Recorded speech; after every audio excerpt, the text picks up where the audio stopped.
9th, 2021. And I'd like to call to order a regular meeting of the City Council meeting. Roll call, please. Councilmember Nierenheim. Here. Councilmember Lowenstein.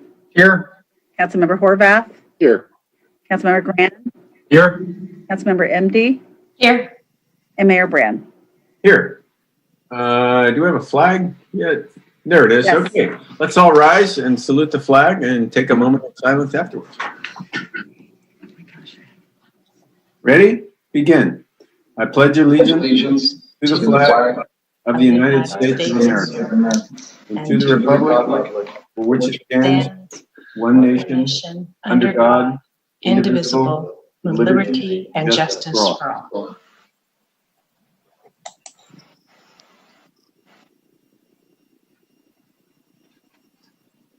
Okay, thank you, folks.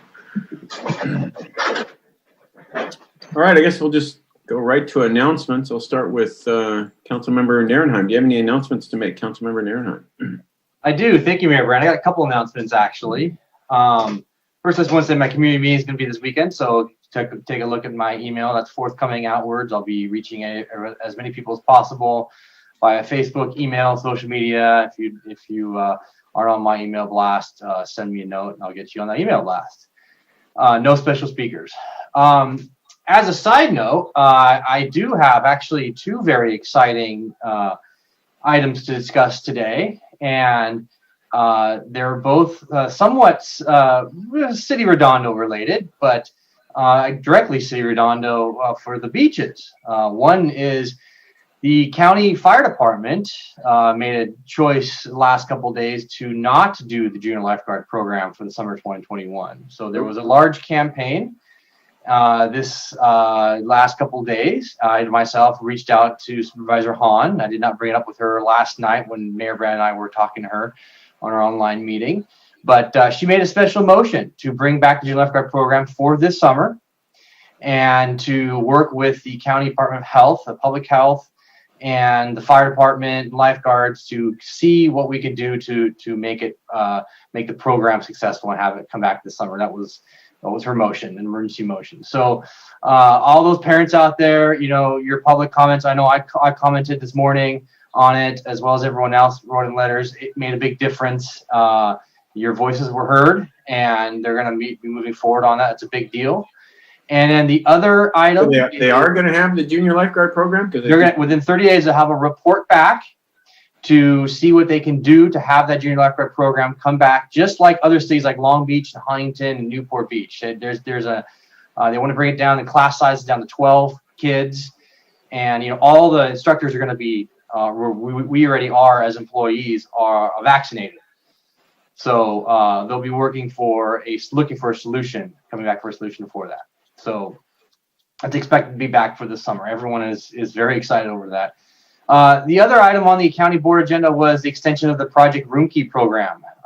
Federal government has come in, so that they're picking up on the tab for the hotel costs, and that's huge for us because we still have quite a few members of our public who are experiencing homelessness in that program. So they're like Project Room Key over in Sunrise Hotel in San Pedro. They're still open, and they will be getting extension. And so they discussed that today. They're moving that forward. It's super important. It's a state program, started the state, and they get money from the feds to pay for it. So those are two big wins. Spoke on that this morning as well to move that forward. And this is great news for us here in the South Bay, particularly Redondo Beach. So that's my announcements. Thank you. Okay, Councilmember Lowenstein. Yeah, thanks, Mayor Brand. The next District 2 community meeting will be 2 weeks from tonight, February 23rd, 6 to 7:30 p.m. on Zoom. And our special guest will be Public Works, Ted Saman and Jean Kim. We'll be talking about Burl west of PCH. There have been a number of accidents, and it's very dangerous, I think, for pedestrians and even cyclists along that route. So we'll be talking about that. And so you'll be able to register either through a link on our website that I'll have posted soon, or look for an email coming to your mailbox from me with an invite. The other thing is, and I'll bring it up at the end of the meeting, but I'm kind of curious why we didn't have the community gardens discussion tonight. It would have been a good night. It's a light agenda night. And I thought that would have been a good night to do it. So I'm hoping we can discuss this, at least progress, and know that it's coming next week, because tonight there was plenty of time to do it, and I'm not sure why we didn't do it tonight. So we have a lot of people that are very interested in it, and I'm hoping we can get there soon. Thank you. Okay, Councilmember Horvath.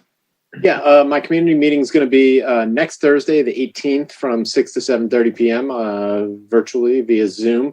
We're going to have individuals from the health district reporting out on the first half of the meeting related to vaccinations and other things. And then the second half of the meeting, we're going to have Grace Farwell from the South Bay City Council of Governments talking about a new program that we've created at the sub-regional level called Home Share. And it's where individuals can actually use a room in their home and bring in a unhoused individual and allow them to stay in their room, much in the same way that we're creating either the pallet shelter project or as Councilmember Narenheim was referring to, the room key programs at the state or federal level.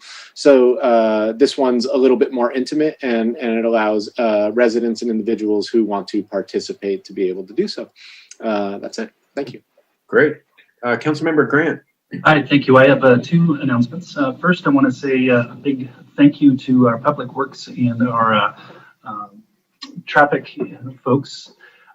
They've been on the go. We've had a number of trees. We've had red curbs. We've had all these different requests going on since it's a kind of a busy time of the year for residents to really get their requests in. So thank you very much for keeping up with those. Both Jean, Kim, as well as Ted, Simon, and Mike Klein. You guys have been fantastic. So that's one. Two, I wanted to say a special thanks to Councilman Horvath and City Attorney Mike Webb.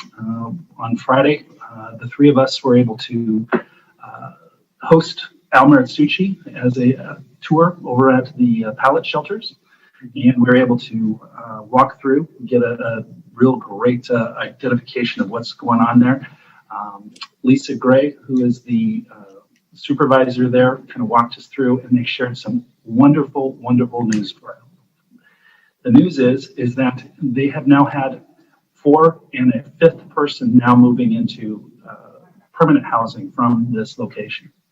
I asked them, so how many do you typically move into permanent housing in a normal month? If it was just kind of say if this was 2019 or before, they said maybe about 2 per month or so. And these are 3 to 6 month engagements where they're getting people ready for it.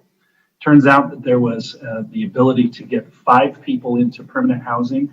This is very excellent news for what's going on there. So I think just everyone terrific. And one last shout out to Lila Omura. She is fantastic. She's been the one that's been able to kind of bring people in, and they've been able to supervise them there well. So Assemblyman Maritsucci was very impressed.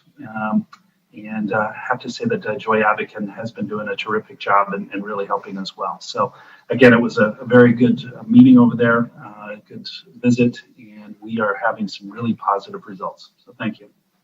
Oh, that's fantastic news. It really is. Sounds like it's working exactly as planned. Even better.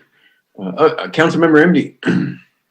Thank you. On that pallet housing note, I want to thank the community that's been coming together to help out at the pallet housing, even though we've put in what I thought was a pretty well-rounded community and program. The community has wrapped their arms around it as well. Salvation Army dropped off a whole bunch of vouchers so that the unhoused can get new clothes. And the Redondo Beach Women's Club dropped off a refrigerator and a microwave, along with cleaning supplies that they were shorthanded on, along with, and other parts of the community have dropped off snacks for evening snacks and things of those sorts. So thank you for that. And the good news is, I know we keep hearing about businesses struggling. We have 2 businesses that have opened in North Redondo, District 5 adjacent, is South Bay Hardware on Artesia Boulevard. It's right across from where the Kurt Hardware used to be for years. And it's a beautiful, beautiful store. I recommend everyone to go check it out. It's called South Bay Hardware. It's where the Clark's Windows location used to be. And then we also have a new restaurant. It's takeout only. It's called Come to Nana's. And It is actually kind of in more of an industrial office type area, but it is takeout only, and they have a professional kitchen, obviously. And so those are 2 new openings that are great news. Thanks. Ms. MD, we do have also a pet store that's coming in very soon as well. Yes, but it's not here yet. So yes, I did see it. I have pictures of it ready to go when they do open. But yes, I forgot the name of it. It's a dog something. Great. Things are happening on Artesia.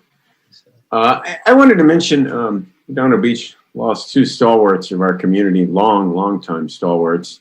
Will be a journey in honor of one of them later tonight, Lang Boston, who was a Recreation Parks Commissioner and was very active in Redondo Beach for decades. And his widow still lives in Redondo, and she was part of the original Redondo Beach Unified School Board. So yeah, the Bostons have been extremely active in Redondo Beach, and we lost a good one, as well as Morgan Moore. Morgan Moore, boy, it goes back to 70s, if not before. Owned Morgan Moore Station in Riviera Village, and was just a huge force down there for many decades. I remember seeing him every day out there sweeping the streets and just keeping things clean in the village. And so, yeah, that was a huge loss. So we'll be a journey in his honor soon, and other things. So just wanted to mention them in honor of two very active residents of Redondo Beach who have been around for decades. So, and their family had reached out, so we'll be a journey in their honor. Tonight, Lang Boston, next meeting, Morgan Moore. Okay, with that, I guess we'll just move on to order of agenda. Are there any changes to the agenda or motion to approve the agenda? So moved. I'll second that. Okay, motion by Councilmember Grand, seconded by Councilmember Narenheim. I guess I'll do a roll call vote. Councilmember Narenheim. Aye. Councilmember Lowenstein. Aye. Councilmember Horvath. Aye. Councilmember Grand. Aye. And Councilmember MD. Aye. Okay, so our agenda as is. Blue folder items. Eleanor, Vicky, do we have any blue folder items to add tonight? Mayor, we have no blue folder items tonight. Okay, there you go. It's unusual. Moving right along, consent calendar. Tonight we have 5 items on the consent calendar. Anyone can comment on any item that's on the consent calendar. We won't normally pass these all at once. Any council member, anyone requests to pull an item for from the consent calendar is welcome to. I'll go through the council. Councilmember Narenheim, is there anything from the consent calendar you'd like to discuss? Yeah, I would like to pull items H3 and H5, please. All right. H3 and H5. Councilmember Lowenstein. No, thank you. Councilmember Horvath. Thank you. Councilmember Grand. No, thank you. And Councilmember MD. No, thank you. Is there anybody from the public, Eleanor, that would like to comment on consent calendar items other than H3 and H5? I see not, I only have one for H5, so we'll take that when we get to H5. And then we have none. Let me just double check here. Yeah, and none for e-comments. Okay, I'll entertain a motion to approve the consent calendar other than items H3 and H5. So moved. Second. Second. It's a motion by Councilmember Horvath. I didn't get who seconded that. John. John, thank you. Okay, I'll do a roll call vote. Councilmember Narenheim. Aye. Councilmember Lowenstein. Aye. Councilmember Horvath. Aye. Councilmember Grand. Aye. And Councilmember MD. Aye. Okay, do you need to read either of those? No, Mayor, there's no resos or ordinances today. Thank you. Okay, thank you. All right, moving right along, Councilmember Narenheim, you pulled item H3. Thank you. Can I get a quick explanation from staff? I didn't read this in here, understand here properly. The Budget Finance Commission wanted a $1,500 review, and now we're coming back at $8,500. And I just wanted to know from staff why the increase. I see the extension of term on here until June 30th, 2022. But why are we going extra monies then? So we did 2 things at once. Since we needed to amend the contract for the $1,500 service, We were about ready to amend the contract for just our annual actuarial services. So the $8,500 is both pieces. So no Okay. price increase on the 1,500. It just, we're doing an additional item since we were amending the contract anyways. Great. So we're essentially taking care of two things at once. We're being more efficient with Exactly. the situation. Yep. Okay, perfect. That's all I wanted to know about, and I was assuming because I saw the extension of term in there, and I figured the extension of term is extra length of time.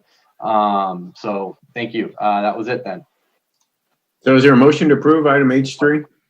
I'll make a motion to approve item H3 pending public comment. Okay, are there any public comments to item H3?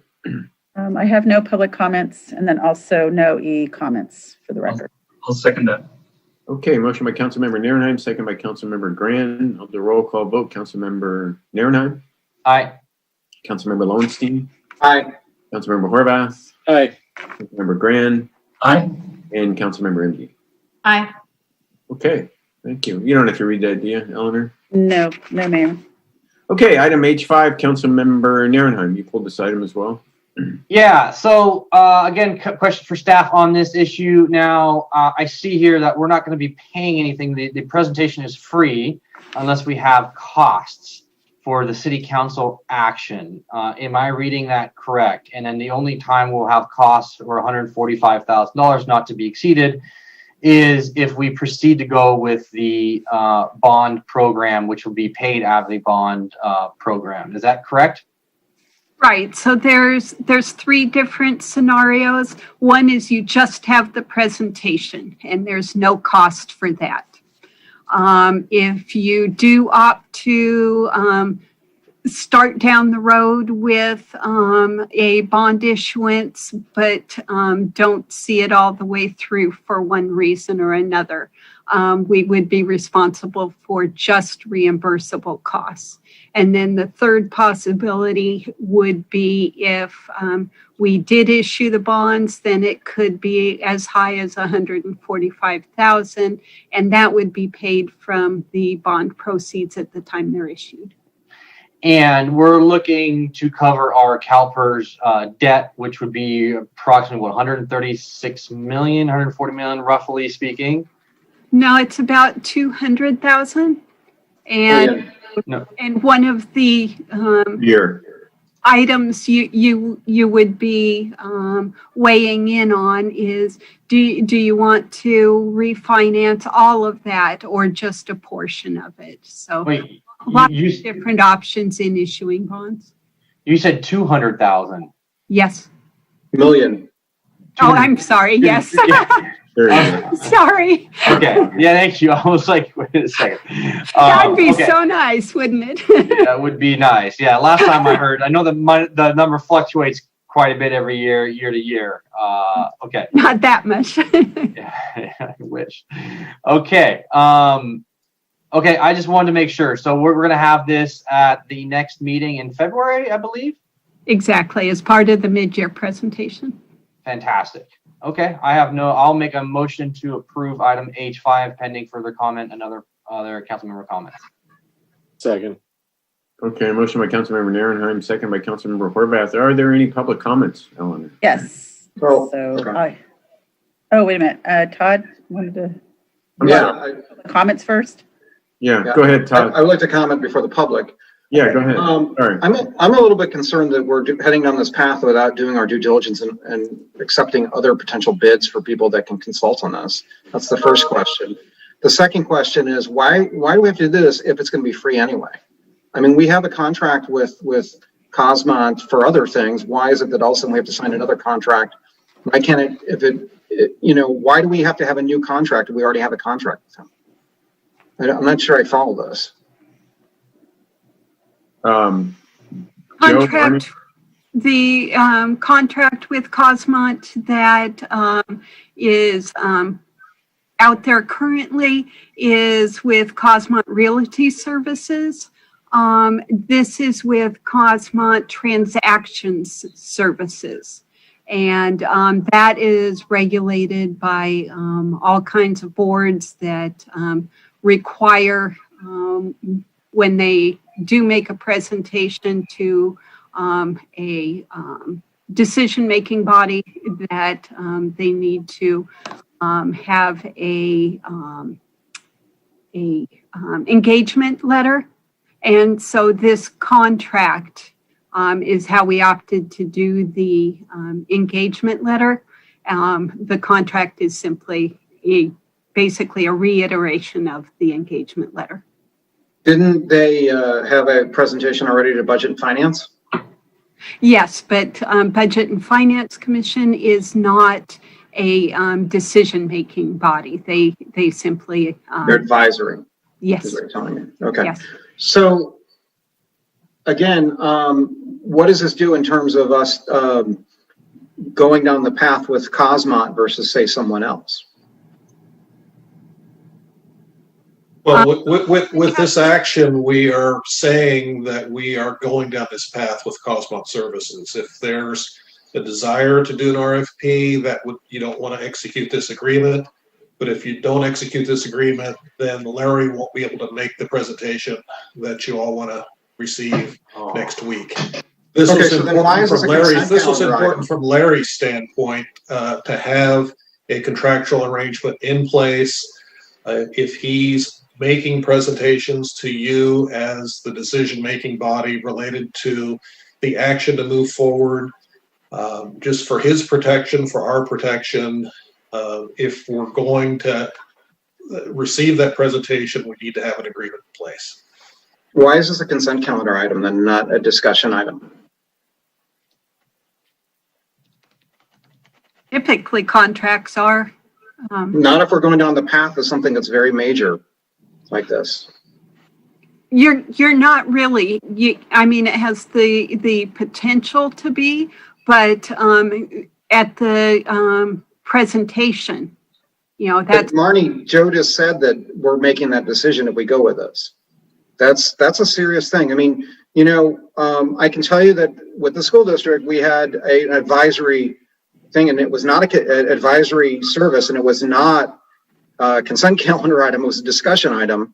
When you're talking about a $210 million bond obligation, you don't put it on a consent calendar item. You put it on a discussion item.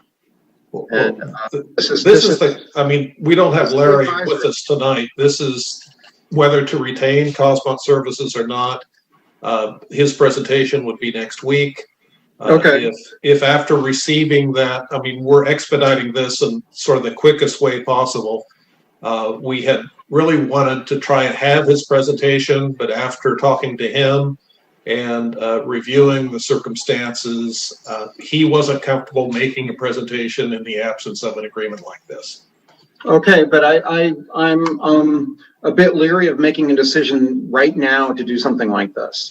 I'm glad to do an agreement with him to present, but I'm very leery about putting this as a consent calendar item to go down the path. And I think we've been through this before, Joe, where we make a decision for something like this that is a major decision, because it's not just the $145,000. You're also dealing with whoever's underwriting the bonds. So, whoever it is that we work with as transaction services deals with certain bond brokerage companies. And that's why this is important. I think it's really important, rather than to make a rubber stamp or a consent calendar approval of something, that we discuss this. It's not like we didn't have time to do this tonight. We have a very empty agenda tonight. So I'm not going to be voting yes on this if it's just for, rubber stamping Larry Cosmont Transaction Services. It's nothing against Larry at all. I just don't do that. I don't do it for something as major as a major bond obligation, if that's what the city is going to end up doing. So I won't be voting for this. Let me ask Marnie or Joe, where did the $145,000 figure come from? That's if you carry it through all the way to issuing bonds. So did that come from Mr. Cosmont? Yes. Okay. Seems like something big enough you put out for an RFP, but I thought the last council meeting, our direction really was just to come to a budget modification just to have the presentation. But And that's all you have to do with this.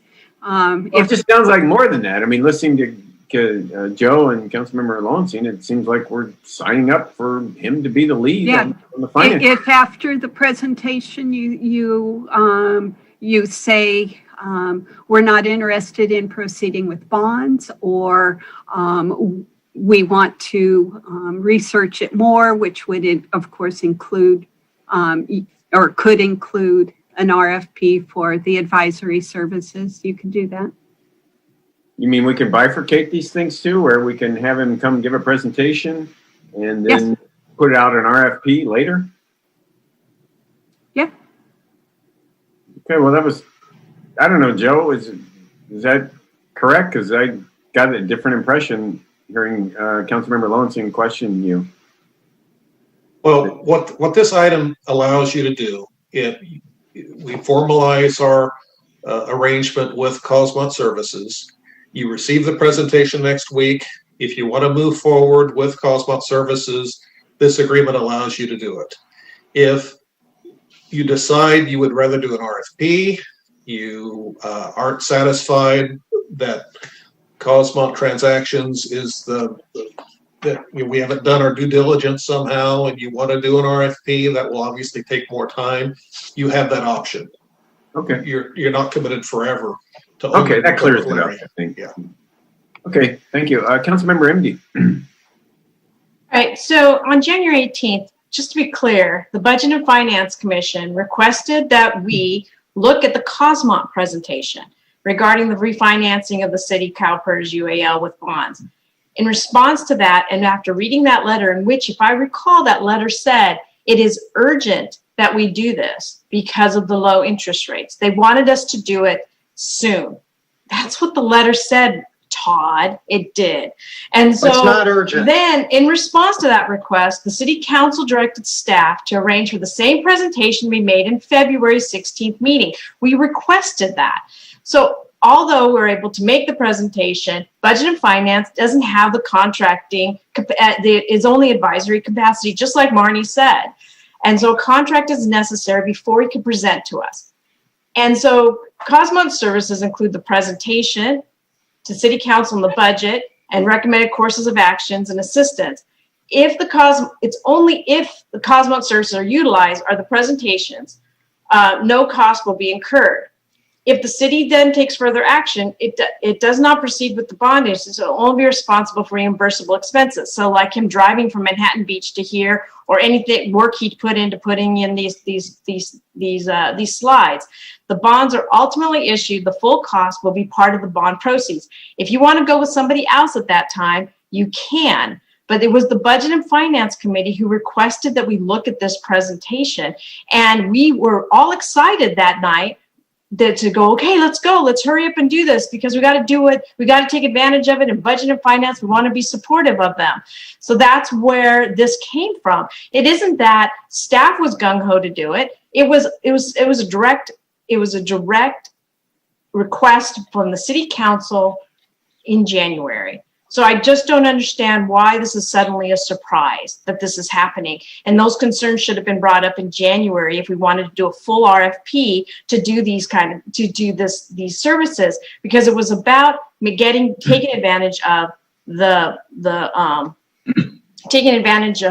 interest rates, the low interest rates. And that's how this came to be, just to remind everybody on what's happened with that.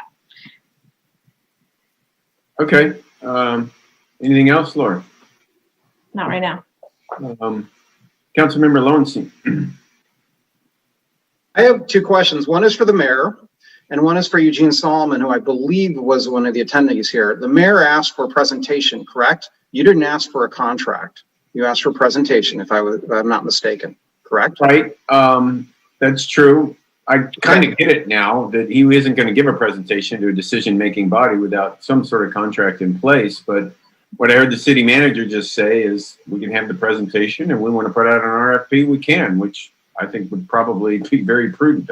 I'm not comfortable with just the consultant coming up with $145,000 and we just going down that road as if we shouldn't be doing our proper due diligence, but we should have the presentation, absolutely. And it sounds to me like we still have plenty of flexibility moving forward to get the presentation and put out an RFP if we decide to do that. Right. So, Laura, I'm not going to be pressured into something hurrying up something as important as this. We've done this before with other things. You're very well aware of that. And so this is a trick that I've seen over and over again in government, where all of a sudden we have to take advantage of something and strike while the iron is hot. Interest rates aren't going anywhere. Make a motion and we won't vote for it. You guys vote no, I'll vote no. I have the floor. Let's do You it. guys, Laura, I have the floor. I didn't interrupt you. just finish. You And did. mocked me. You So I did really try. appreciate You guys, allowing come me on, just finish, Todd. Let's get No, through. I would like to speak uninterrupted. Thank you. So I refuse to do something like this without doing due diligence. I think it's really important. It's $200 million of debt. That's incredibly important and fiscally irresponsible for us to rush into something over a week's period of time because we can strike while the iron is hot. So I'm all in favor of looking at this as an option, but I don't want to be rushed into anything, any kind of decisions like this. When you get rushed, you make bad decisions. And I, as a representative of taxpayers of this city, I refuse to do something quickly that isn't necessarily needed to be done quickly. So that's my point on this. Okay, Councilmember Nierenheim. Thank you, Mayor Brand. Yeah, so, listen, I'm more than happy to pay for this presentation. I don't want this to be like, hey, I'll give you a free $1,000 presentation if you buy $200 million worth of my bonds. That's what this is sounding like. I'm more than happy to pay for Mr. Cosmont for his services for that time if we need to. Hey, that's great. But I want to be impartial. I also want staff to come back with options as to what the other services or bond issuance services are like. Larry's a great guy, but you know what? This is $200 million worth of bonds. City of Manhattan Beach just bought 91 million, I believe, somewhere around in that figure, 91 million worth of bonds. I want staff to come back with a separate report or separate, whatever it may be in that scape, and say these are some other services that are out there. We have a treasurer, an elected city treasurer, who can help with this. He's paid well, and he can put together that report. If Larry's the best guy, hey, Larry's the best guy. But I don't want to be pigeonholed into doing this free presentation just so we can go down this other path. I think Councilman Loneston has a fantastic point. We shouldn't be rushing this. I wanted the presentation. I saw part of it, Budget and Finance Commission. I read the letter. I think it's a great idea. Manhattan Beach just did this. They're saving a lot of money. We could save between $50 and $91 million. Interest rates aren't going to move that fast. And we should do a little bit of due diligence, especially since this is going to be, how many years? 30 years? 20 years? Marnie, how many years is this bond going to be issued for? At least 30. If you opted to issue bonds, that would be one of your decisions. Right, but how long is a bond? 30 years, 20, 50 years? It's the term. You really can pick and choose. You can choose for it to be your typical bond issuance of 30 years, or you could select to match when the unfunded liability is scheduled to run out. Yeah, you have all these options, and you'll hear about those options next week. Perfect, and so that's my point. Listen, I want this presentation done. I'm more than happy to pay Mr. Cosmont for his time. I don't want to be pigeonholed down to a certain path that we have to go down. I think it's just we need to keep ourselves, an arm's length from vendors when we make these decisions. I think that's what it comes down to for me. So, Mr. Hefkin, if you can come back with other vendors, or Marnie, or we have our Steve Deals, our treasurer, to come back with other vendors who can provide the bonds and do it. Make that as part of the presentation information packet. It shouldn't be too hard. I mean, it doesn't seem like to me it's going to derail everything. So I'm fine with the current motion. I know I don't have a second on my current motion, but as long as we are keeping things an arm's length distance from the vendor who's giving this presentation, and we're making a decision that is based upon a competitive rate. in transparency, not that we're being pigeonholed a certain path. So that's my vote. That's my motion. Joe, let me just clarify this. I feel like something's getting lost in translation here. My understanding, Joe, please correct me if I am wrong, that he will come and give this presentation next week, and then we make a decision whether to engage Mr. Cosmont in a $140,000, $45,000 contract, or we have the option to go out for an RFP if, after hearing the presentation, we decide we want to consider it further. Right? I mean, I don't think the council should be signing up to use Larry Cosmont just for one presentation, but my understanding from you was that we won't be doing that, that at the next meeting, we can also vote to put out an RFP for services of his type. Right, that could be part of your direction following the presentation next week, is you could provide direction to move forward with an RFP. So this is more of a placeholder to get the presentation before us next week. That's one way of looking at it, certainly. Yeah, if this. I think that's what the problem is. I mean, yeah, as long as this is a placeholder, I'm okay with it. And so that the council can, in a week, hear the presentation and ask staff to come back in another week or whenever for another RFP or just move ahead. But the council is not pigeonholed into hiring Larry Cosmont because he's going to come give us a presentation next week. I agree. And Joe, I asked you for something. Is that possible for you to come back with alternatives for alternative bond issuers, services, financial services? Well, let me get my question answered first. Are we not pigeonholed into hiring Larry Cosmont if he comes and gives us a presentation next week? You're not pigeonholed. You will not be obligated to use him after the presentation next week. You have the ability to suspend this retainer agreement and to do an RFP. Now, obviously, that's going to take more time, and the urgency that was talked about earlier, it wasn't as much the low interest rates. It was more a matter of trying to capture another year's worth, kind of a base year's worth of unfunded liability. So it was basically moving forward quickly in order to kind of issue the bonds if we go that route and kind of capture this coming year's worth of PERS unfunded liability that we will be incurring. Okay, so, Mr. Cosmont can talk about that next week. He can talk about that, certainly. If we do this. Okay, fine. And then to answer Mr. Narenheim's question, that's going to be difficult for us to bring back options, other firms to do that research by next week. We can talk about the timeline for an RFP. We can be prepared to talk about that. But, how many different firms there are, we could probably gather. There's dozens of firms that do this.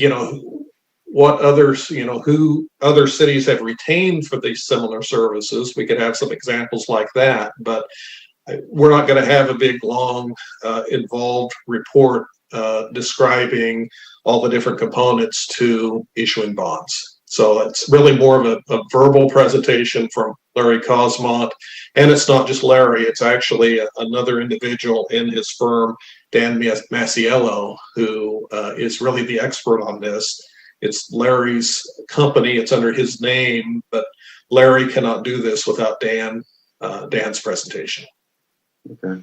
And the fact that there's a lot of firms out there that do this is the whole point of what an RFP would accomplish. It's just the way things. So anyway, Councilmember Horvath. And so just to further clarify to Councilmember Narenheim's point, if for some reason the council decided not to go down this road with Mr. Cosmont and his company, Mr. Cosmont would be reimbursed for his time making that presentation. Presentation would have no cost to it. If you proceeded a bit further down the road towards issuing bonds, then you could incur some reimbursable costs. But the presentation only, no costs. No costs. Okay. Thank you. Okay. I don't know where this $145,000 came from, but I guess you had to have a plug figure for the contract. Councilmember MD. I think Joe might have clarified that, but we got to be careful on our words. Are we actually asking for an RFP? Because that has different consequences than just having the treasurer bring back a list of people we can use.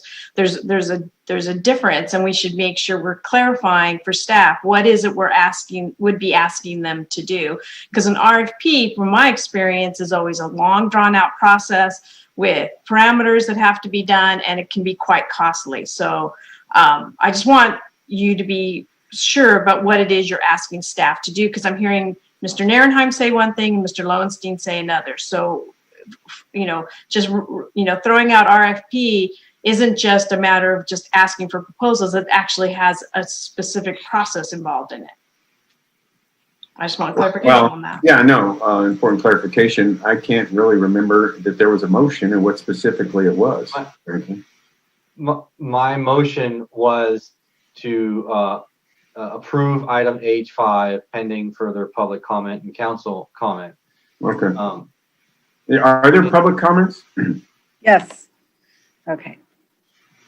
Let's see, I have Eugene Solomon. Thank you, Mr. Mayor, members of the council, staff, Eugene Solomon, Redondo Beach. Also, thank you for clarifying the clarifications of the clarifications. Part of the reason that I called in this evening was to get a clarification, as it seemed like there were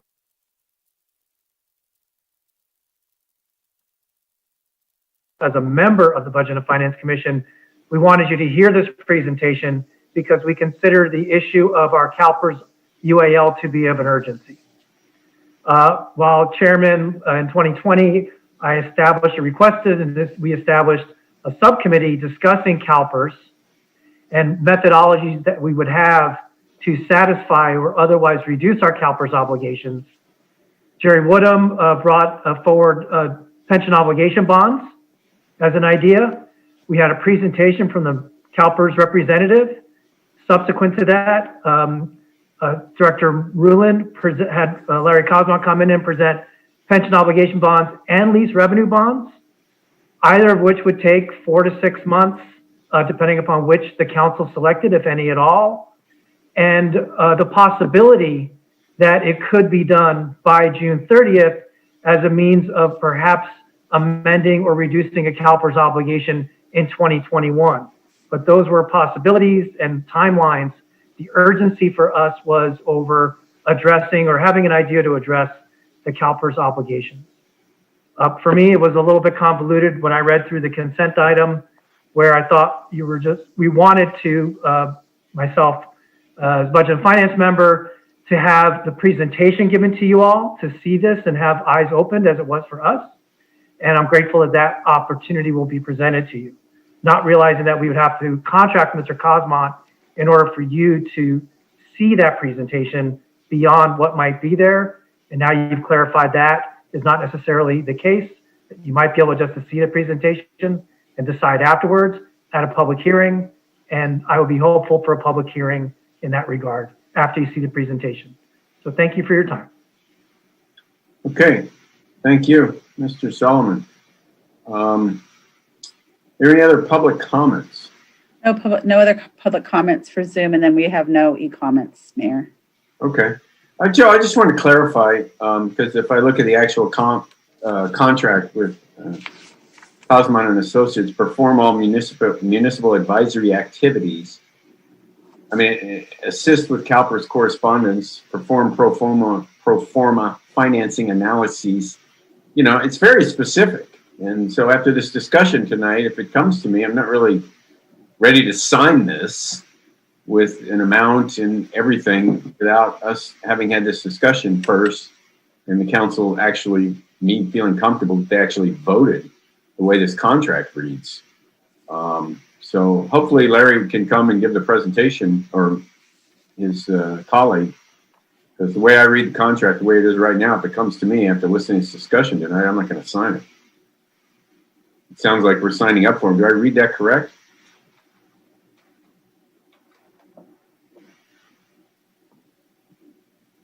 Yeah, I don't believe you would be able to have the presentation without the contract signed. Well, let me ask you this. If I sign the contract, because it's very specific, it has hourly rates. It says very specifically what they're going to do. It's got a maximum, it says $212 million. I mean, after this discussion tonight and Joe and Marnie saying that we don't have to, go down the road with him, if I read the contract, sure looks like it to me. Am I reading it wrong? Perform all services as described in the municipal advisory disclosure letter. They have to be the city's municipal advisor, at least for the time period of the presentation, so that they can make the presentation to a rulemaking body or decision-making body. I totally hear that, Marnie. I totally get it. I understand what you're describing, what Joe's describing. I'm reading the contract, and I have to sign it. And the way I read the contract and what I'm hearing from you and Joe really kind of, and listening to the council and the idea that somehow we're going to have flexibility, looks to me like if we vote and sign on this contract, I mean, where's the out? I'm looking at Exhibit A. Where's the out that we will not be asking him to perform all municipal advisory activities related to refinancing of the city's unfunded accrued liability? If I may, Mr. Mayor, I've had my hand up. Look at Go ahead. Look at Section 8 on page 2 of the contract before the amendments. So you are correct. This is a contract. You're entering the contract, and I'm not certain why Marnie thinks we won't be paying for the presentation, because Exhibit A is fairly broad in the services, but you can terminate it at any time in your sole and absolute discretion without cause, and you would only be obligated to pay him for anything that he's done up to that point. So it's in between.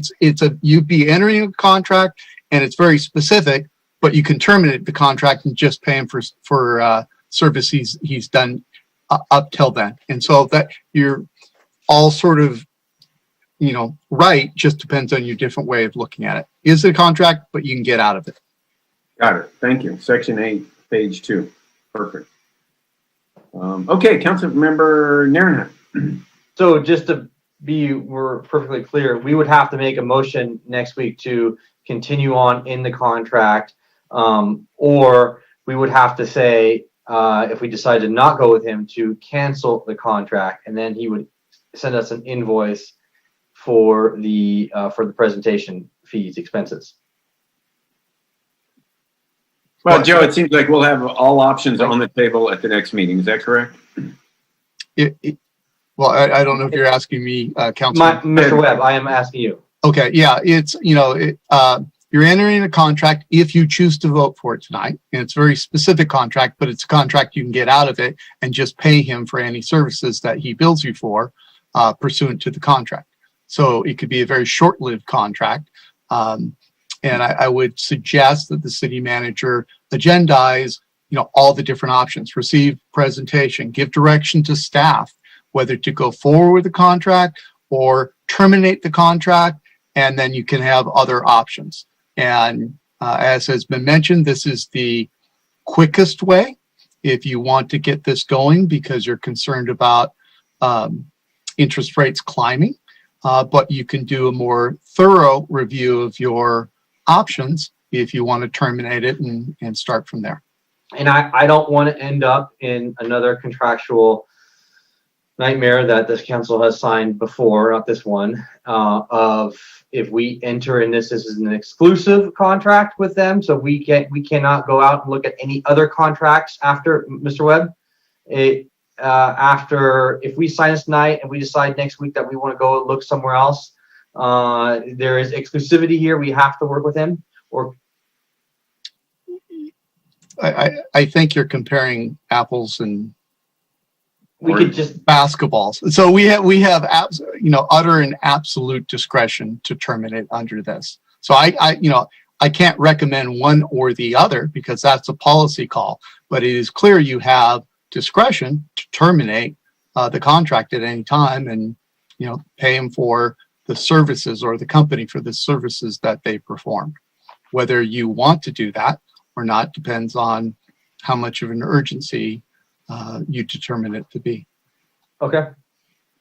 So as far as I understand, we can cancel the contract next week. He would charge us for the presentation, which would be a few hours, and then we could move on to a different servicer, bond issuance company, financial services, transaction services, if we deem so fit. And Mr. Hefkin, I'll ask you to send over to our state treasurer, who has a full-time employee underneath him, and he is part-time, to ask for other bond issuers as well to come back with a report, as like Mr. Webb said, our options, our full options on the table there, because this is going to be, this is a big deal. We don't want to just, swipe this underneath the table and just start moving along. This is a big deal. 30 years, $200 million. That's huge, huge. So those are my comments. I still haven't got a second on my motion, but I will continue to, we'll wait for it if it is there, and I will vote yes for it and come back next week. We can talk about it. Okay, Councilmember Horvath. Yeah, just real quick. I mean, based on all the back and forth here and the clarifications of the clarifications, et cetera, this seems fairly benign to move forward to next week. But I just wanted to double check with Joe and Marnie, the presentation that was given to the Budget and Finance Committee, is there going to be any difference between that presentation and what we will receive next week? We don't anticipate any difference at all.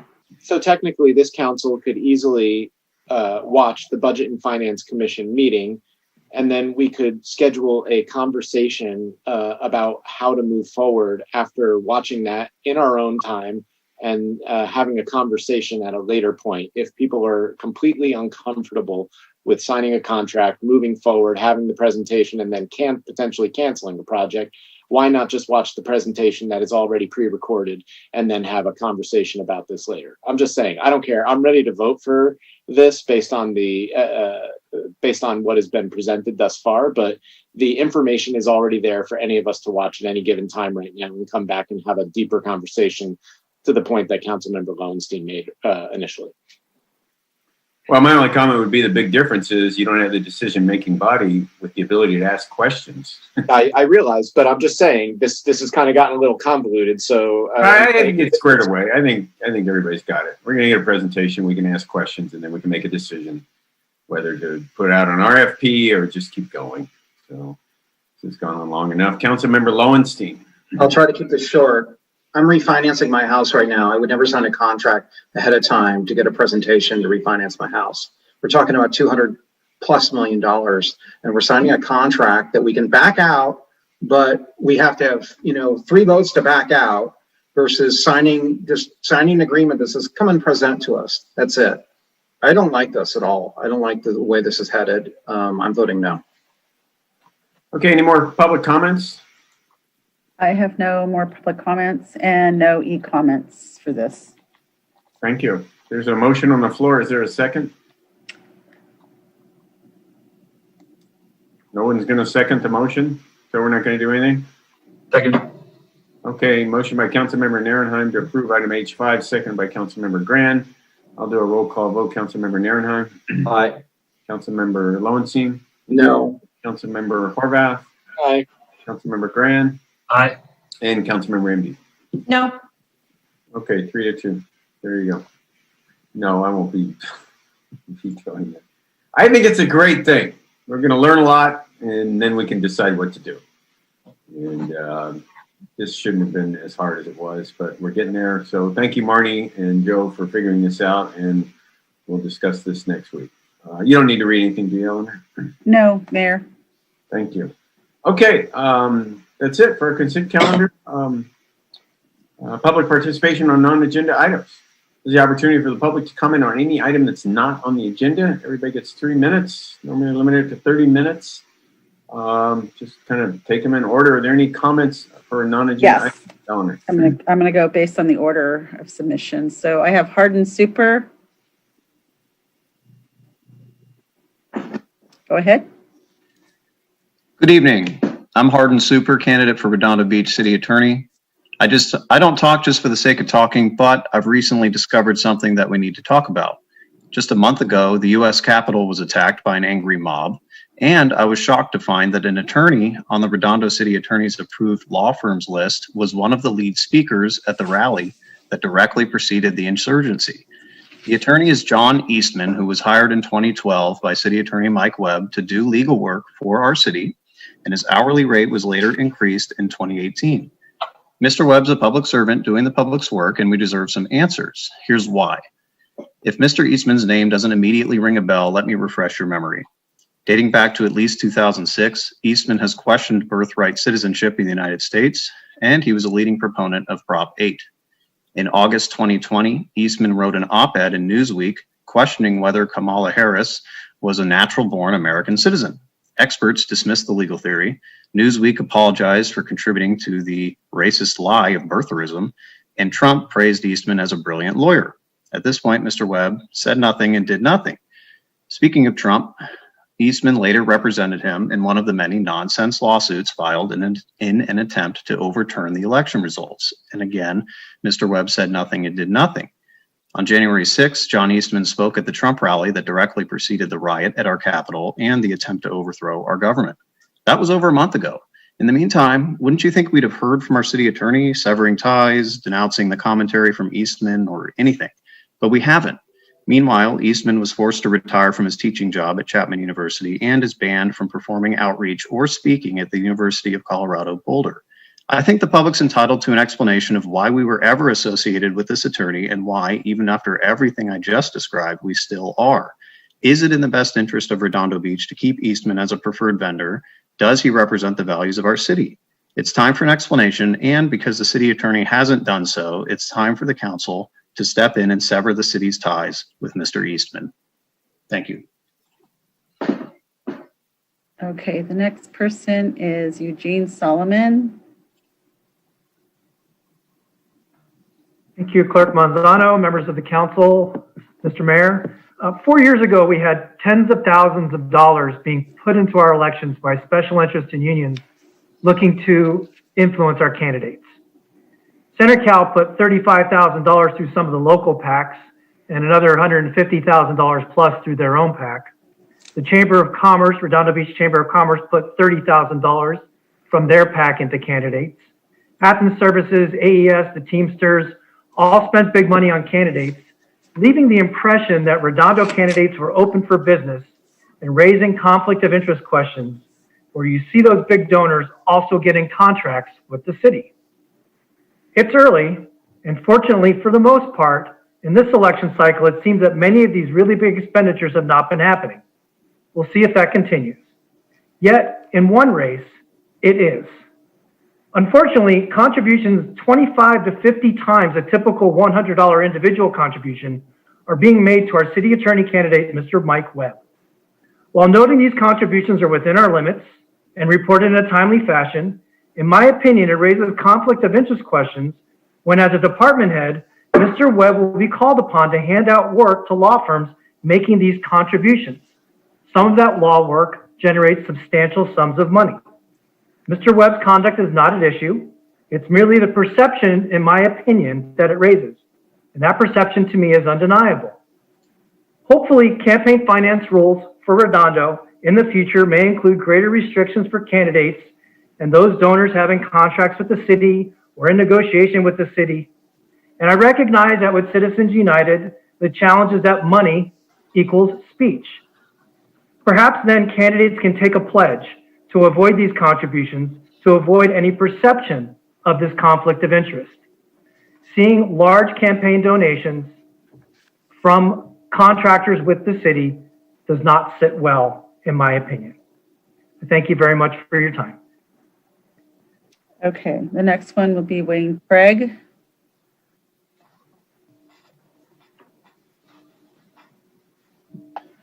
Good evening, Mayor and Council. Like most my name is Wayne Craig, a resident of District 1. Like most Redondo residents, I was shocked to see that City Council candidate Brad Waller submitted a ballot statement that was a carbon copy of what Christian Horvath submitted on his ballot statement in 2019. I suppose this leaves no doubt to what many have been saying all along. There is a Redondo Beach Chamber of Commerce farm where candidates come from, someone writes down what to say, and then tells them how to think. When elected, they rubber stamp overdevelopment projects placed in front of the council because that's their job. That's how we ended up with council members John Grant and Christian Horvath. Brad Waller has already shown his obedience to his masters at the recent GPAC meeting. There, Waller voted to approve high-density, multi-story housing all along PCH and South Redondo Beach. That means new construction can be at least 45 feet tall, and with builder concessions and bonuses for low-income or high-density, be increased to nearly 60 feet. Brad said he has no choice, but that isn't true if you watch the actual GPAC meeting. Thankfully, we have Councilmember Nierenheim running against Brad Waller. He is a proven leader advocating for the best interests of Redondo residents and knows the necessary research to actually make the right decisions. That's a huge contrast to Brad Rubber Stamp Waller. Nierenheim has helped to create the new outdoor dining areas of Riviera Village, initiated campaign finance reform, securing $84,000 in grant funding for Riviera Village, and the Galleria project improvements and concessions. During the actual City Council appeal to review the Galleria project, Nierenheim was able to secure $2 million from the developer to enhance and improve Artesia Boulevard, along with a lot of other important concessions, one being keeping it from being broken up into 59 high-density condo projects. Nils also has solid dedication to public safety, as he serves as a Los Angeles Ocean Fire Lifeguard and has been doing so for over 20 years. I urge everyone in District 1 to re-elect Councilmember Nierenheim to improve our quality of life. He will advocate against blighting our neighborhoods with high-density residential and overdevelopment, which his opponent has already voted to approve, and fight to bring more recreation areas, trees, and open space to our city. Thank you. Okay, next person is Zaino Baji Jr. Brilliant. Good for one. Brilliant. Howdy. I'm Zeno Baji Jr. Good evening, everybody. Thank you, council members and Madam Clerk and Mr. Mayor. I've done a bunch of outreach through this campaign, and I'm running for City Council in District 4. And what I found is people are concerned about two things: the safety on our streets and their safety in their homes. And I know our incumbent district council member has said that, hey, we got the fire department and the police department in contract, so we're safe. Except people aren't feeling that safety when the carburetors are being stolen, catalytic converters are being stolen, when they hear about their neighbor's car getting broken into in the middle of the night, and they're not seeing the police that we cherish so much in our city patrolling the residential streets. And what they say is that when they call the police, say, hey, can we get some patrols, or their council members, they start to get patrols on the residential streets, but then they disappear. And I've heard that from everywhere, from the Golden Hills to the streets north and south of Grant Avenue between Artesia and Grant. So I'd like to ask the city council to urge the police chief to come up with a program whereby the police are visibly patrolling the residential streets. Now, what I mean by that is I spoke to the head reserve officer because I was interested in the program. And he said that they often drive in unmarked cars of reserve officers patrolling, except that doesn't deter the bad guys, and it doesn't let the good folks know that the police are present in their district. So I think we need to let our residents see that the police are in the district, on the residential streets, present, protecting them, and send that message to the bad guys that Redondo Beach is protected by a fine police department. That's it. A lot more in future weeks. Thank you. I'm Zaino Baji. I'm running for City Council. Okay, we have 4 comments right now, so I'm going to have Katera read the comments, please. The first comment is from Pat Healy. Clearly, District 4 has a voice on City Council in Council Member John Grant. So why would anyone in District 4 be considering losing that voice for another rubber stamp for Brand's agenda, or for someone who is beholden to special interests? Mayor Brand has been campaigning for a third vote on City Council ever since the Measure C candidate lost in District 4, and every single one of his endorsements as mayor have lost their bids. 4 years ago, the public had concerns about deep-pocketed, moneyed interests trying to buy our local elections. And here we are 4 years later with another deep-pocketed business person trying to buy an election for the second time in a year and a half. That should raise concerns for all Redondo voters, not just in District 4. Elected officials are supposed to represent the will of the people, the residents' interests, not the interests of special interest groups and deep-pocketed business persons. When deep-pocketed moneyed interests join forces with political action committees to overturn the results of previously held elections in an effort to undermine our democratic processes, principles, and silence the voices of the electorate, this is a strong indication of instability created by power vacuum. Redondo Beach residents should never feel their voices are not being heard on City Council because they are not aligned with such groups or personage. Pat Healy, Redondo Beach. The next comment is from Lepsa Smith. Rubber stamp shills versus resident focus team. Watching from the outskirts, I've now seen why Redondo politics get so contentious. One side copies each other's work and hires the same crew of people to do the dirty work and have a grand old time at the residents' expense, expecting for us to not notice. The problem with the copying is that who are they really? What do they stand for? A rubber stamp. Then there's the resident focus team that seems to have vision, drives hard with their vision, and gets things done. Amazing how laser focused they are and how much they've accomplished in the last few years. Bravo and hats off to them. We know what they stand for and why. The Riviera Village is vibrant and perhaps better off today than before the pandemic. The waterfront is lucky. Could you imagine a mall with an empty movie theater? Grand could have his wish, a theater filled with home-free people eating popcorn.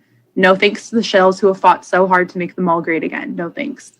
Thank you to the team that gets things done. Mayor Bill Brands, council members, council persons Niels Nierenheim and Todd Lowenstein. Great luck to Obaji. Lepsa Smith, Central Redondo. The next comment is from Lisa Rodriguez. We're living in a time where we are to task to call out injustices. We've seen quite a lot over the years with Bill Brands, Niels Nierenheim, and Todd Lowenstein with their breach of public trust. Time to call them out. On February 5, 2017, Niels, founder of Roe, wrote people are voting against Measure C just because they think his is associated with Roe. After I informed the voter that Roe has nothing to do with Jim Light, suddenly it became a different conversation. This is politics, nothing else. We're selling Measure C. According to Beach Reporter, January 8, 2016, Rescue Our Waterfront is latest development watchdog group. For funding, Roe is considered under the umbrella of Building a Better Redondo, a group headed by Jim Light. In fact, the Roe flyer listed Donate to Building a Better Redondo. The nonprofit group BBR is our partner funding mechanism. On June 4, 2015, Bill Brand wrote, I think the SBPC can funds that are tax deductible and file suits. They better get it together quick though. As founder of the South Bay Parkland Conservancy, he's been misguiding residents when in fact they are the funneling mechanism for legal defense funds and lawsuits. To date, Roe solicits tax deductible donation through their partner, SBPC for Harbor Defense Funds. According to our city treasurer, Steve Deals, on February 4, 2019, the SBPC has been reported to the IRS to be in violation of tax deductible status. The SBPC raises money to sue the city not to preserve parks and open space. Todd Lowenstein conned us on his campaign materials. Vote Measure B, the power plant is gone no matter what, or Measure C, to quickly revitalize and modernize our pier. Instead, burdens us with yet another lawsuit, an unsavory reputation, waterfront abandonment, and no foreseeable alternative through public-private partnerships. It's time to untangle the lies and deceit. I'm encouraging residents to stand in support of Chris Voisey, Mayor, Brad Waller, District 1, and Erica Snow Robinson, District 2. I respectfully request this comment and support materials to be received and filed. Lisa Rodriguez, resident, District 2. The next comment is from Leslie Campigi. As usual in Redondo elections, the last weeks of campaigning brings a smear campaign against Mayor Bill Brands and now Councilmember Niels Nierenheim. 4 years ago, it was accusations of Brands re-abusing already abused women. Now they're racists and misogynists 1 month before the election, and other false garbage as spewed by Ms. Rodriguez in her e-comment tonight. Brands and Nierenheim vocalized displeasure last month that Arnett Davis appeared in a city-sponsored MLK event calling for unity and civility. Why? Because Travis and her new mayoral candidate, Chris Voisey, had filed a frivolous lawsuit against Brands, Nierenheim, and 2 others shortly after they won their races in 2017. It turns out Travis and Voisey had misled the public about who was funding their malicious lawsuit. 17 months later, they both magically forgot who was funding their lawsuit until their attorney, Bradley Hertz, called himself to the stand. Hertz testified that Redondo Beach Waterfront LLC had been funding their lawsuit all along. Anyone surprised? The judge was not and threw the proverbial book at them, labeling them shills for a sham lawsuit, ordering they pay $896,000 in defendant's attorney fees. Is it any wonder Mayor Brands and Councilmember Narenheim were upset that Travis appeared on the city website during a celebration of one of the greatest Americans to ever live, who called on everyone to judge each other not by the color of their skin, but the content of their character? Ignore the last-second insults during a campaign.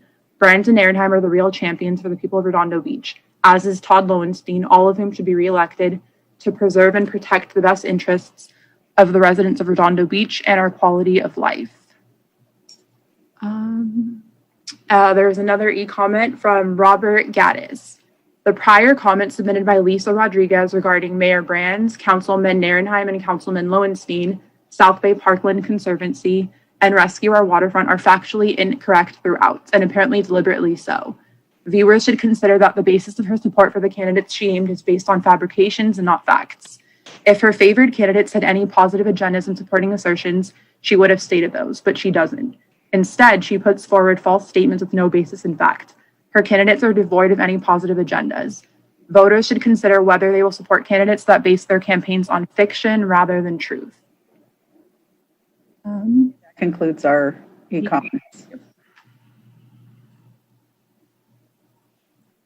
Any more public comments under non-agenda items, Eleanor? Nope, that concludes the comments. Okay, thank you. Those are always fun shortly before an election. Just remind everybody the city council is not allowed to comment under non-agenda items. We have an agenda, and if it gets agendized, then we can discuss it, but that's the point of public participation on non-agenda items, so people can talk about whatever they want. But we have to agendize things before we have discussions, and not allowed to comment. Okay. Next up, I guess, is just our items. The first item is discussion and possible action on the building plan check expediting fee. A lot of people have been asking about, so I guess I'll just turn it over to our Director of Community Development, Brandy Forbes. Brandy. Yeah, thank you, Mayor and council members. Earlier on tonight's consent agenda was the approval of the contracts for different firms that we could utilize for third-party plan check, more specifically for plan check expediting for the building plan check. And one of the questions at the August 18th meeting, this is the first that the city council had discussed this. This came up originally at the budget hearing, and the council wanted a report regarding the possibility of providing that expedited plan check process utilizing consultant services. This would be to supplement and be complementary to our staffing function, so not to replace staffing. So at August 18th, 2020, we had presented a report addressing kind of the history of third-party plan check and the contract at the time that we had in place, and then also what are the comparable plan check fees in other municipalities. At that point, City Council directed staff to go ahead and issue an RFP for the plan check, but then also to come back to review the plan check expediting fee. Right now, what we have in place and on the books is a 50% of the building plan check additional fee for expediting. And that is, per the report that was provided back in August, that is what Manhattan Beach and El Segundo do as well. Hermosa Beach doesn't have an expediting service, but they do contract for third-party plan check. And the question at the time was, I presented that Torrance has kind of a different fees process. They have it broken down in different groupings of valuations, and then they have a 60% markup for the expediting. Now, when what City Council asked was to come back so that we could determine if we wanted to change our expediting fee from the 50% of our plan check fee, or if we wanted to revise to something that might be more in line with Torrance. So what you have tonight in your packet, that's what we're here to discuss, is in the packet we provided the comparison of Redondo Beach, the Torrance plan check and expediting fee. We actually charge 50% on just the building plan check fee, and Torrance charges 60% on the plan check fee plus the state energy fee, and their state energy fee is higher than ours. So looking at the comparison as it is now, we did it like based on the valuation system that they have. For us, it's just one blanket fee, but they have, if you look at the comparison, and this is page 187 of the packet, on that far right columns, there are some valuations where we're a little bit higher, some valuations were a little bit lower, where we have our 50% and then they have their 60%. So it's pretty comparable. If we keep it at our 50%, it is very, very close to what they do. However, if we were to increase ours to the 60% and then also include the state energy fee as the basis, our rates are going to go up even higher. And in almost every single valuation, we would be significantly higher than Torrance's. And that's on page 188 of the agenda packet. So 50% is definitely an industry standard. It is something we've seen some of the neighboring municipalities utilize. That is what we have already on the books. If the city council wanted to change that, that would be coming back with a public hearing to change our fee schedule. So with that, I just turn that over to the city council to discuss. The recommendation I have would be to continue with the 50% of the building plan check fee that we have already in our fee schedule. Okay, so that's your recommendation then, Brandy, is continue with the 50%. Yeah. Okay. Councilmember Nairnheim. You're muted. Councilmember Nairnheim, you are muted. Sorry.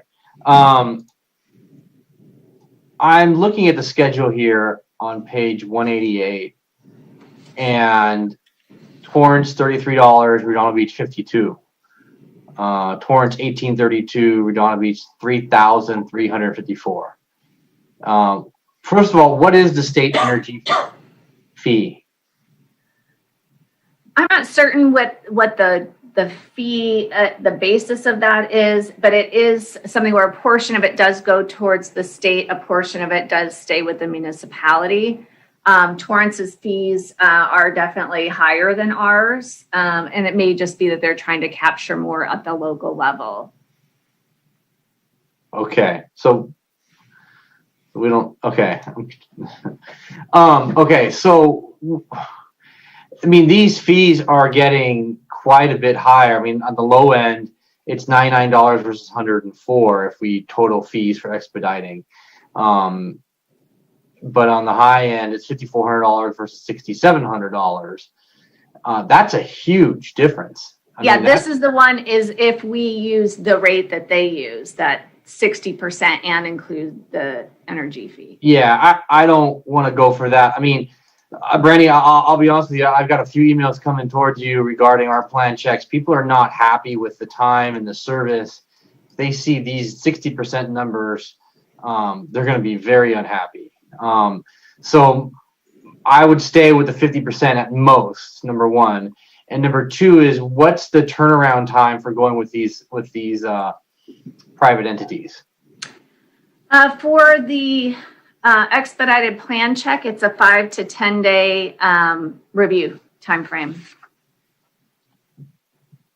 Not expedited, it's about a 15-day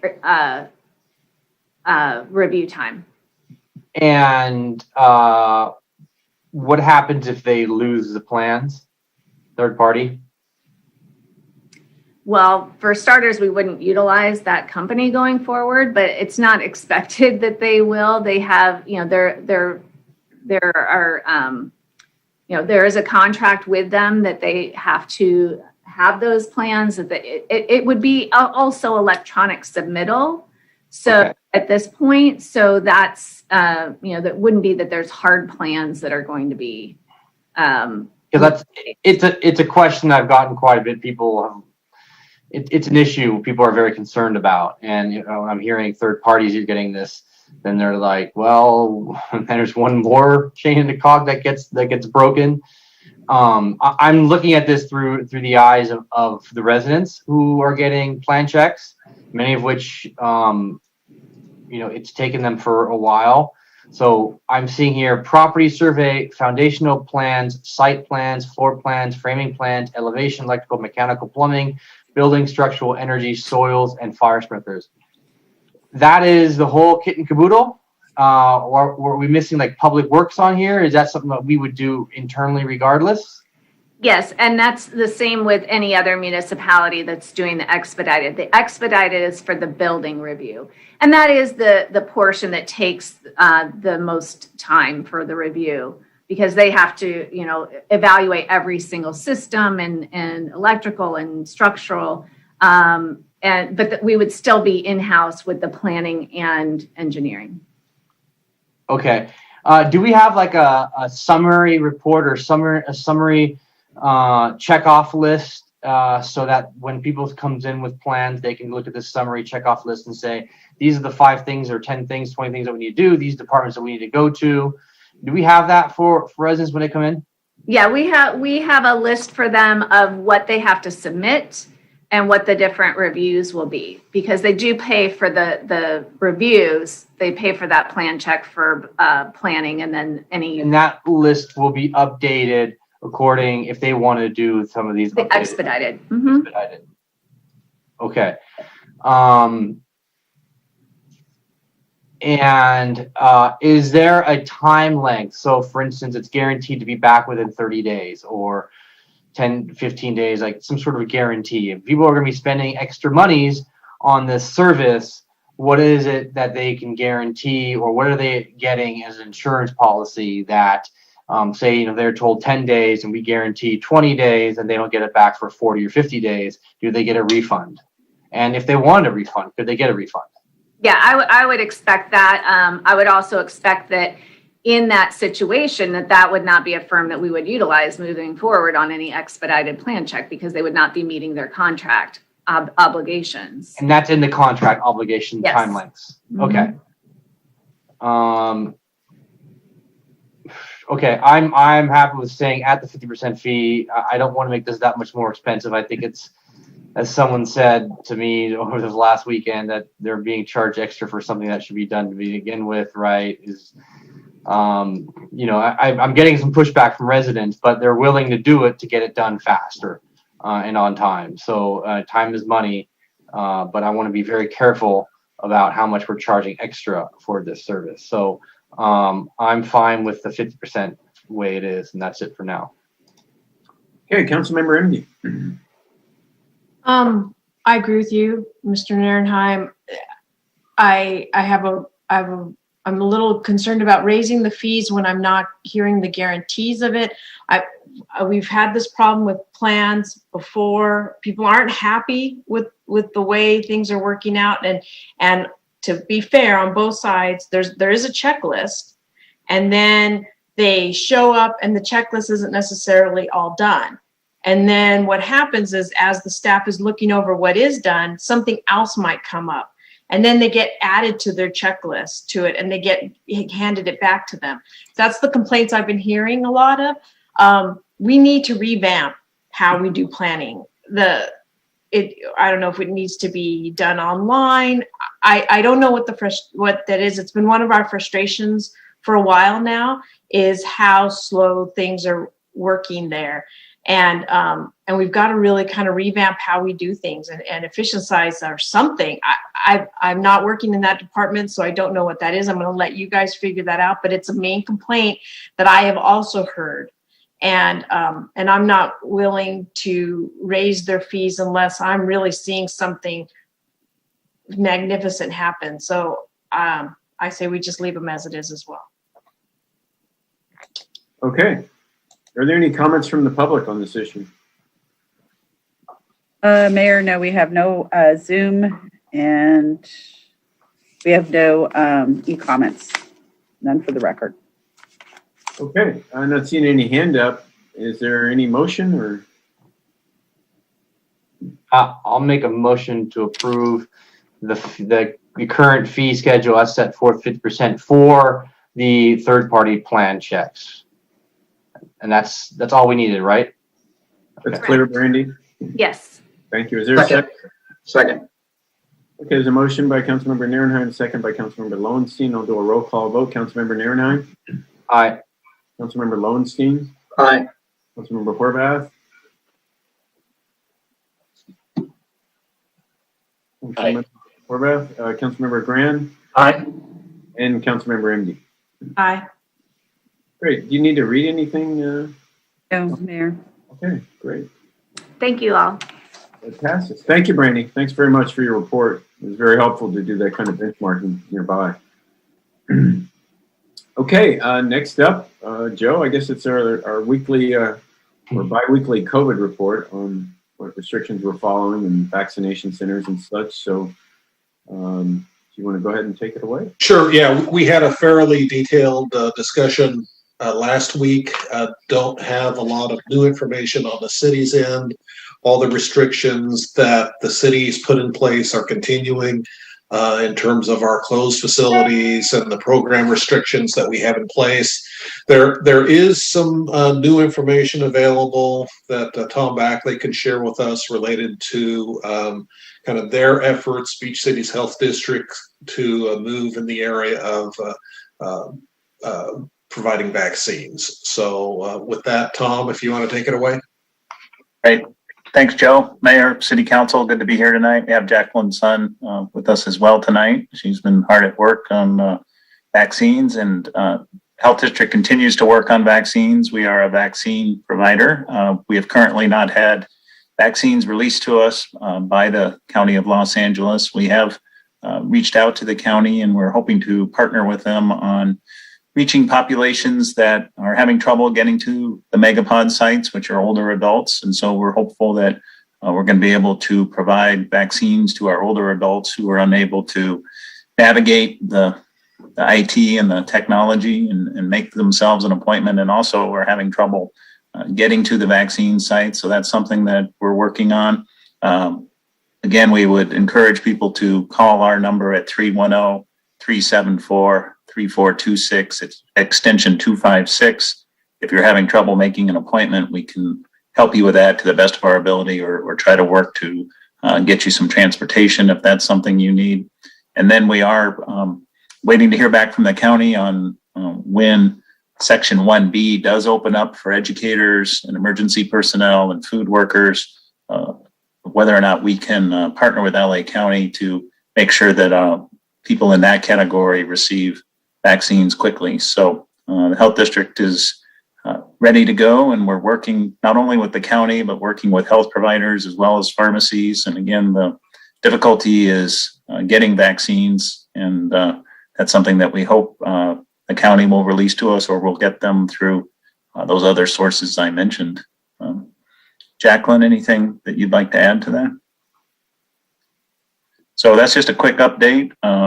We're hopeful and continuing to push on vaccines, but again, we're constrained by limited supply, and the county is not releasing the vaccines that we've applied for. Okay. Thank you, Tom. I guess I would remind people to try to get a vaccine appointment if you're over 65 or you think you qualify in some other form. You just go to vaccinatelacounty.com. It's vaccinatelacounty.com.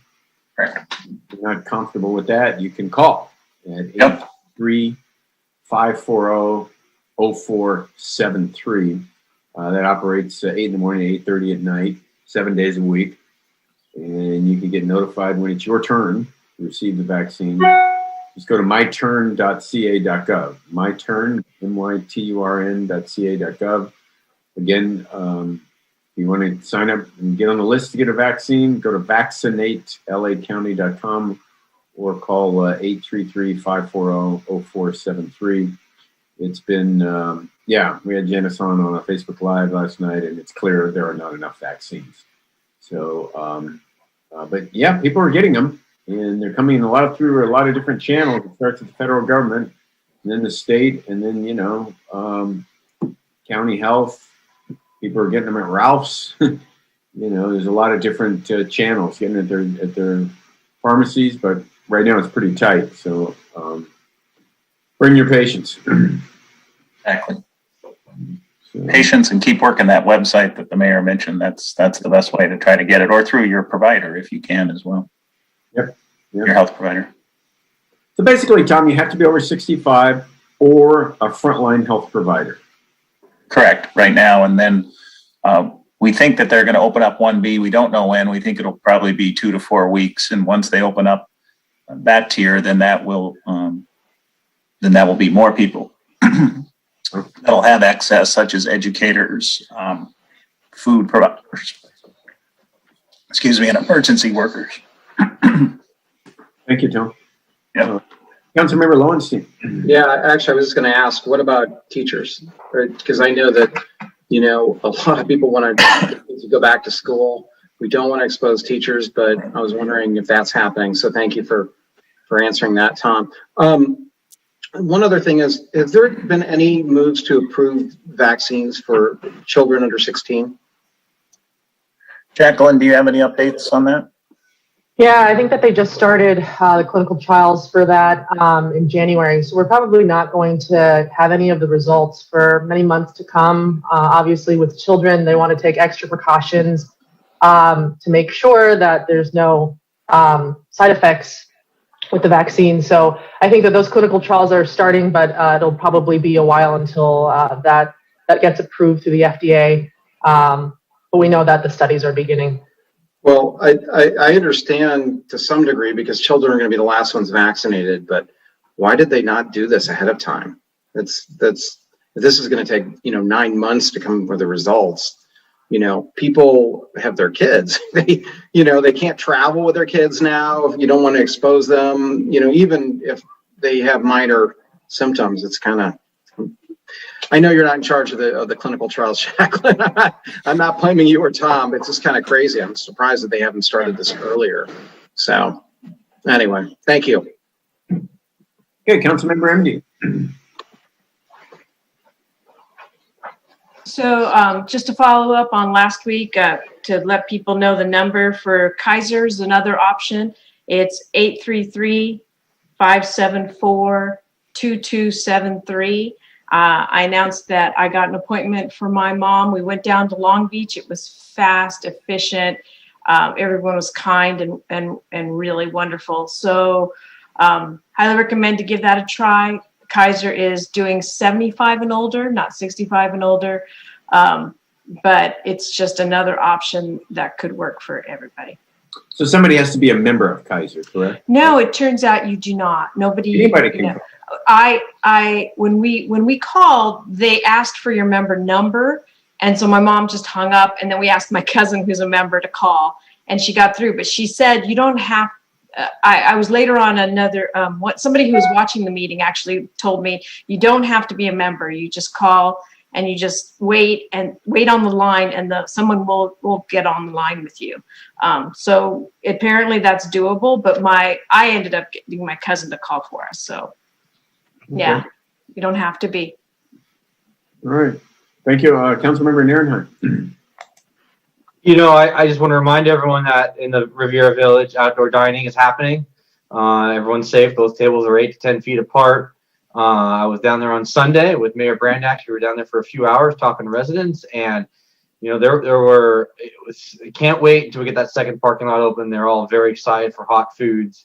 They had a sellout crowd for vendors, and getting your food outside is one of the safest ways to do it. So come down to the farmers market down in either Riviera Village or Veterans Park, one of the two. It's happening. So it's safe, it's clean, it's great food. Support those vendors down there. They're local. And other than that, keep staying safe and clean, everyone. Those numbers are coming down dramatically, and we're doing a great job. So keep yourselves masked up, clean, and wash your hands. That's it. Thank you. Okay. Thank you, Councilmember Nierenheim. Any public comments on this, Ellen? No public comments on either one for e-comments or Zoom. Anything else, Joe or Tom or Jacqueline? not on COVID tonight. I've got a couple of other items to highlight though. Okay. Great. Well, that's it. Well, thank you, Tom. Thank you, Jacqueline, as always, for keeping us up to speed, and everybody continue to remain safe out there. We get back open by being safe and, not congregating with people that we are not, housed with, basically. Let's just be safe. Numbers are coming down. It's encouraging. Vaccines are getting out there, not fast enough.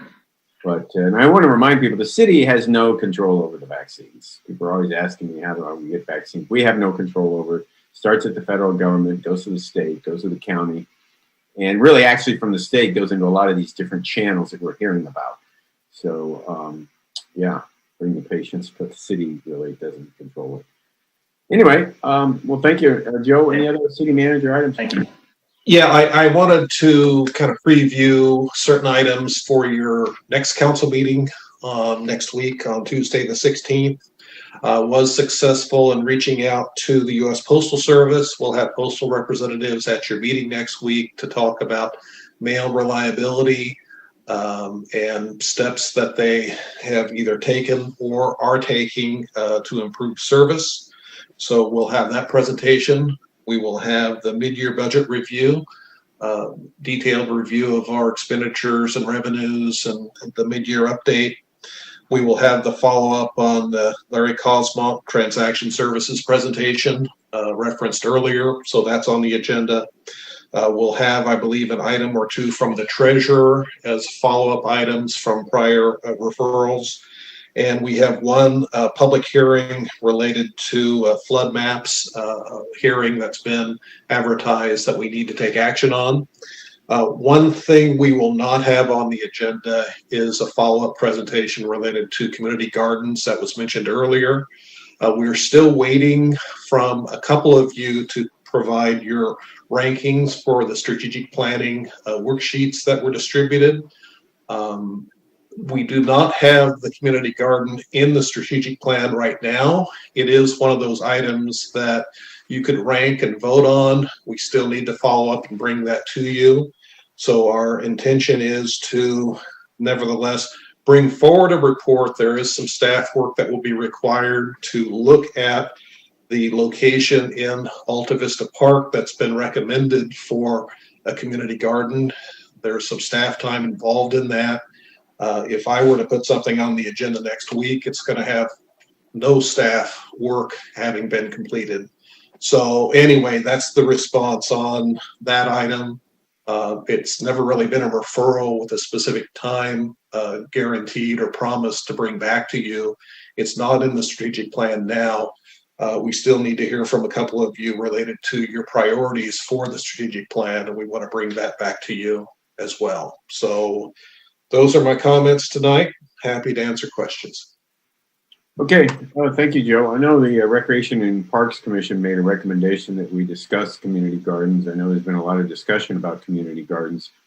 So those of us that haven't prioritized our strategic plan need to get on there and vote. But yeah, obviously the community wants community gardens, and we got to get moving on that. So thanks for that clarification. Councilmember MD. Wait, I guess we got to go through directions to staff. So I guess I'll just start with Councilmember Nierenheim. We'll get to you, Laura. I have no directions to staff. Thank you. Councilmember Lowenstein. Yeah, I just want to have some clarification. Does that mean that anytime we need to do something going forward, it has to be on the strategic plan? Because, is that what you're saying, Joe? I missed what you were saying. Well, the individual spoke at your strategic planning session in October, asked that you include work on the community garden as part of the strategic plan. The strategic plan is not done yet. It is going to be a significant amount of staff time involved in siting, identifying a location, parking, ADA access.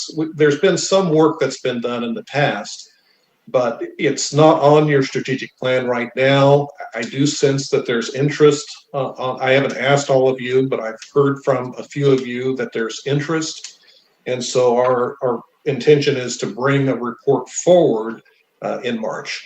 So Yeah, generally, if it's something that involves a lot of staff time and it's going to involve time and resources, it should be on the strategic plan. We've been we've been out of cycle based on COVID, based on the fact that there's, we missed a cycle of strategic planning. Or the other thing is if it's a specific referral with a specific time that we can meet, that just didn't happen with this one. So. Okay. Well, I really would like it to be on at least the second meeting in March if possible. So I'd like to make a referral for that. The other thing is I'd like to make a referral to staff. Well, do I have to wait to vote on this or? Make a referral and we can vote. Okay. That's my referrals with the second meeting in March, which would be March 9th.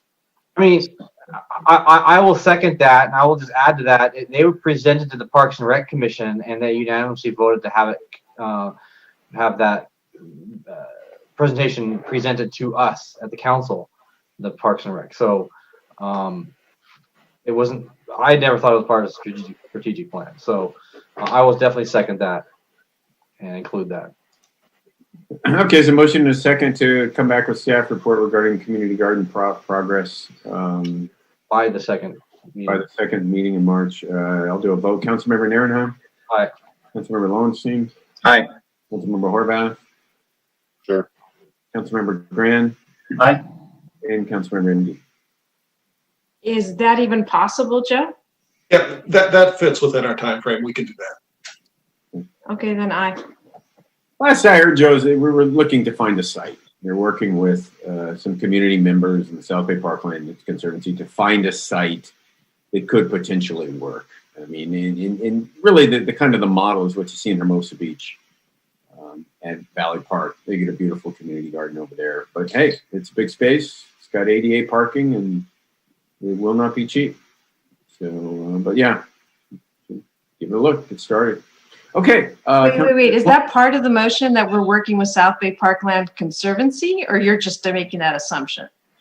I'm just saying what has happened in the past. I thought the motion was to come back with a staff report, Joe. Is that correct? The motion is to agendize discussion of community garden. There are individuals that have presented to Rec and Parks.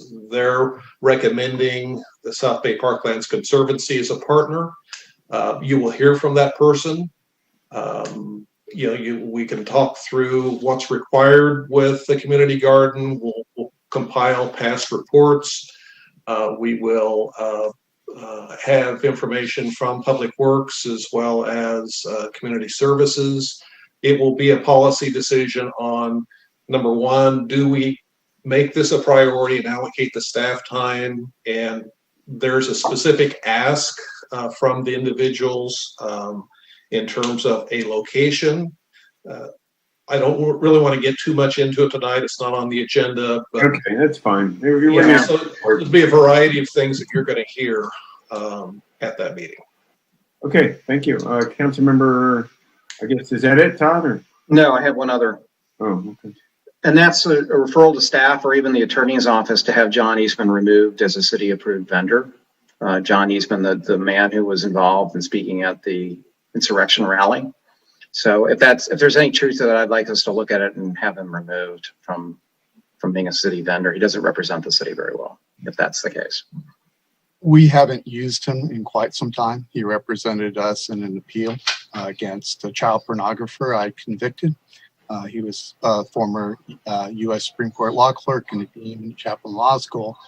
And I think we used him one time in 2018 because I know his views were different than mine, and I wanted to have him play devil's advocate, see if we could avoid a lawsuit. We're not planning on using him, and we have no current work with him. So there's no point in doing that. I think so he just wants to make it all about anything other than his last. Well, I'm not even going to make it about a political thing. I just think first time I've ever heard this, and I'd seen him speak, and I'm shocked that we. But hey, as was I, and we're not using him. I would have taken different steps if we were using him. Okay. but there was no point in calling a press conference to say we're not using him. So Okay, that's fine. Thank you. That's it for me then. Thank you. Thank you, Councilmember Horvath. Yeah, this isn't a referral as much as it is just a request that whoever has not filled out that form that came to us on December 2nd related to the strategic plan, to please send it in. I don't know, like it says I'm looking at the one sent to me and it says provide a report to City Council on possible sites for the installation of a community garden. It's one of the checks. So if we had all gotten it in, we wouldn't have even be having this conversation, I think. So please, if you haven't sent it in, check it off, send it in, and then we can move forward with what we have all agreed on as our game plan for the next 6 months. Thank you. Thank you. That's a good point. Councilmember Crane. No, thank you. Councilmember Emby. Well, then okay, so maybe Joe, you can send a reminder to the people who haven't done it.